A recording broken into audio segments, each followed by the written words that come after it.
is BBC Radio Cambridgeshire. Tell us your experiences. Have you given up? How did you do it? And what about this target of everybody, the entire population giving up by 2030, within 10 years? How many people left in Britain smoking? Let me just check the stat. I think it was 7 million. 15% of the population still smokes. That's the adult population. Can everyone stub it out by 2030? What do you think? 08000 85 95 96. And what would help achieve that? It's all part of this government campaign. It's going to be announced later in the week. They're going to put leaflets inside every cigarette packet encouraging smokers to quit or switch to electronic cigarettes. So do you think smokers, could just give up within 10 years? Let's bring in, first of all, Simon Clark from the Cambridgeshire-based pro-smoking group Forest. Morning, Simon. Morning, Chris. Pro-choice, not pro-smoking. I beg your pardon, but it's the same thing, isn't it, for you? It's completely different. We've no, never but promoted smoking. It's a matter of adult choice. Okay, so the pro-choice to smoke, does that work for you? It does, yes. Yeah, okay. Adults should be allowed to choose whether or not they wish to smoke without being harassed and harangued all the time. Or polluting others? Well, these days, non-smokers are fairly rarely exposed to other people's tobacco smoke, unless you live with a smoker. Most of the time, you're not exposed to tobacco smoke at all. Unless you're walking out through a doorway where people are smoking in it. But let's not get bogged down in that, Simon. But it does irritate people when they're going out and there's a cloud of smoke. Anyway, the government's target of 2030, is that achievable, Simon? Well, it's only achievable if you bring in such draconian measures. You're you're not far short of prohibition. Because the reality is, as you said earlier, there's still 7 million people who smoke in this country. And although smoking rates continue to fall, we're getting down now to the hardcore, the people who are pretty committed smokers, and they smoke because they enjoy it. And our view is that if people enjoy smoking, they shouldn't be forced to quit or switch. I mean, we're huge fans of some of the new products that are on the market, like e-cigarettes and heat-not-burn products. Yeah. Because the great thing about these products is that on current evidence, they are clearly significant. There's a significantly reduced risk from smoking tobacco, and they give people choice. And the great thing about them is that they empower smokers. Smokers who want to quit feel that they are making that decision themselves, and they're not being forced to quit. They're moving to something that's equally pleasurable. So for all those reasons, that's a good thing. But there are still many smokers who've tried vaping, and they don't enjoy it. Okay, Simon, stay with me. Deborah Arnott's also here. Morning, Deborah. Good morning. Chief Executive of the public health charity Action on Smoking and Health. So let's talk first of all about that target the government's going to set, 10 years or so. Nobody left smoking tobacco in this country. Is that achievable? I think it is. Hello? Oh, I think we just lost Deborah there. Are you still there, Deborah? We'll try and get her back. Apologies to everybody for that. So listen, Simon, you and I'll chat while we get Deborah back. All right. Just remind people, Forest, who finances it? We're funded, we've been going since 1979. This is our 40th year.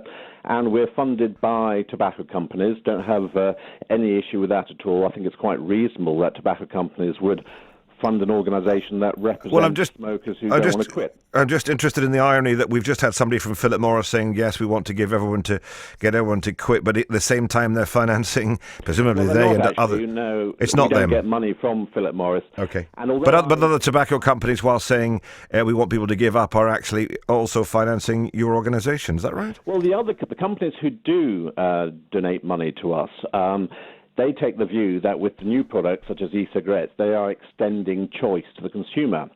And I think that's a perfectly reasonable position to take.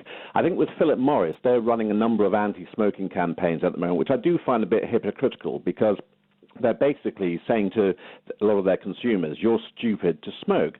And the reality is that everybody knows about the health risks of smoking, and people make an informed choice to smoke based on the fact that it brings them a lot of pleasure and they enjoy doing it. And we've made that point already. Thank you for that, though. Let's bring Deborah back.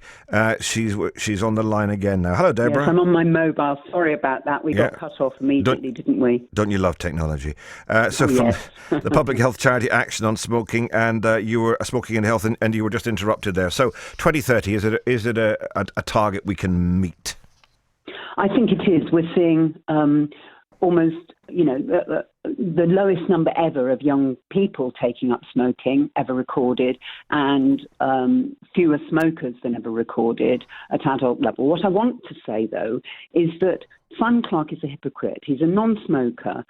His organisation, the Freedom Organisation for the Right to Enjoy Smoking Tobacco, is funded almost entirely by the tobacco industry, not by Philip Morris, which is why he will attack them. I tried to get him to encourage him and his organisation, if it was about the rights of smokers, to support alternative products. It was only when the companies that fund his organisation started to produce these products that he started to say anything about it. So, I just think you can't really listen to anything he has to say. Okay. Well, no, we have to listen to what he has to say because he's got a right to defend himself. Simon, you're being called a hypocrite here by Deborah. Yes, I know. Pot calling kettle black, I would have to say. I mean, I've been writing about e-cigarettes on my blog since 2010. And Deborah only really started getting interested in the subject a few years later. In fact, when she first started talking about e-cigarettes, she was very cautious about them. And again, it's only because she's seen that the way that the world is going, that suddenly she's become very enthusiastic about them. But Deborah only sees e-cigarettes as a smoking cessation tool. Her long-term goal is not a smoke-free world, but a nicotine-free world. And she won't accept that e-cigarettes have to be seen as a recreational product, something that people enjoy using. Well, I don't want to get bogged down in a personal spat here, but Deborah, do you think that this nicotine is that your objective, the nicotine-free world? No, it's not. We see e-cigarettes as an alternative for smokers who can't quit. And while some can, and you told the story of a man who quit 43 years ago, and that's great.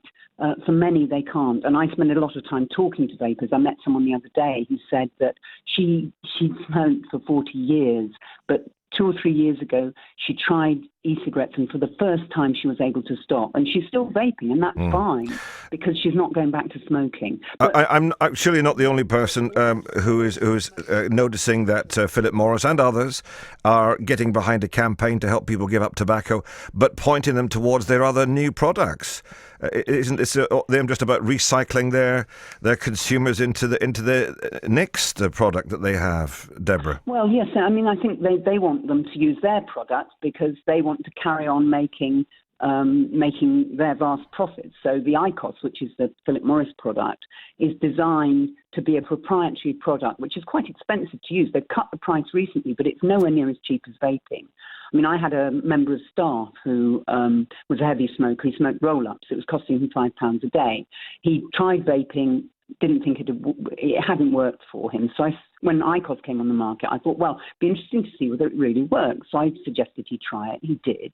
He switched, and it was costing him over £10 a day. So after a month, he was complaining about this and he was likely to go back to smoking. But when he tried e-cigarettes, it was costing him only just over £1 a day after he'd bought the device, which was £25 compared to £75 for an IQOS. Well, I suppose this is all relevant into the whole task of getting everyone to quit smoking, because I'm sure health would be one of the things in people's minds, but cost as well. So, and our surveys show the main reason why people try vaping is to quit smoking or prevent relapse. But then the third main reason is price, because it's cheaper than smoking. So that question of do you think the government can get everyone to quit smoking within 10 years, Deborah, yes or no? Yes, but they need to do more, and they need to make the tobacco industry pay for things like public education campaigns to help encourage young people not to start and adult smokers to stop, and that includes switching to e-cigarettes. Simon Clark, same question. No, I don't think it's going to be possible to stop people smoking by 2030 because a lot of people enjoy smoking, they don't wish to quit, and they certainly won't be forced to quit by people like Deborah nagging them all the time. Thank you both for being here. That's Simon Clark from Forest and Deborah Arnott, I'm guessing not on his Christmas card list, Chief Executive of the public health charity Action on Smoking and Health. 08000 85 95 96. Who do you agree with? Is it possible to get everyone to quit smoking within 10 years by 2030? Call me now.